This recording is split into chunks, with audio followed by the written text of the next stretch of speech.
അള്ളാഹുവിനോട് ദുആ ചെയ്യുക. സൂറത്ത് ഗാഫിറിൽ അള്ളാഹു പറയുന്നു, വഖാല റബ്ബുകും ഉദ്ഊനി അസ്തജിബ് ലക്കും ഇന്നല്ലദീന യസ്തക്ബിറൂന അൻ ഇബാദതി സയദ്ഖുലൂന ജഹന്നമ ദാഖിരീൻ.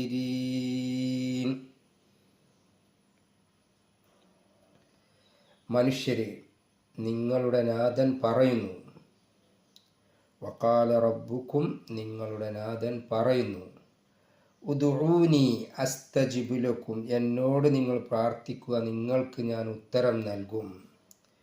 ഇന്നല്ലദീന യസ്തക്ബിറൂന അൻ ഇബാദത്തി, എന്നോട് ചോദിക്കാനും എന്നോട് ഇബാദത്ത് ചെയ്യുവാനും അഹങ്കാരം നടിക്കുന്നവർ സയദ്ഖുലൂന ജഹന്നമ ദാഖിരീൻ, നിന്ദ്യരായിക്കൊണ്ട് അവർ നരകത്തിൽ പ്രവേശിക്കുന്നതാണ്.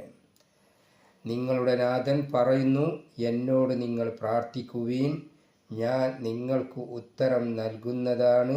എന്നെ ആരാധിക്കുന്ന കാര്യത്തിൽ അഹന്ത കാണിക്കുന്നവർ നിന്ദ്യരായിക്കൊണ്ട് നരകത്തിൽ പ്രവേശിക്കുന്നതാണ്.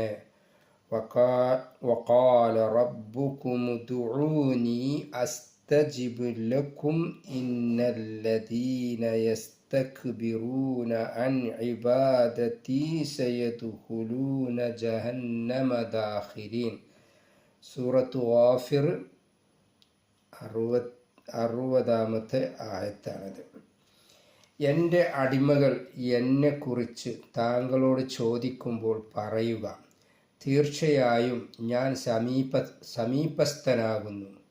പ്രാർത്ഥിക്കുന്നവൻ്റെ പ്രാർത്ഥനയ്ക്ക് ഞാൻ ഉത്തരം നൽകും.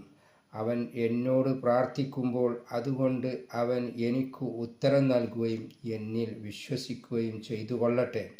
അവർ സന്മാർഗം പ്രാപിക്കുന്നതിനു വേണ്ടി. വിശുദ്ധ ഖുർആൻ സൂറത്തുൽ ബഖറ 186-ാമത്തെ ആയത്തിൽ അങ്ങനെ കാണാൻ സാധിക്കും.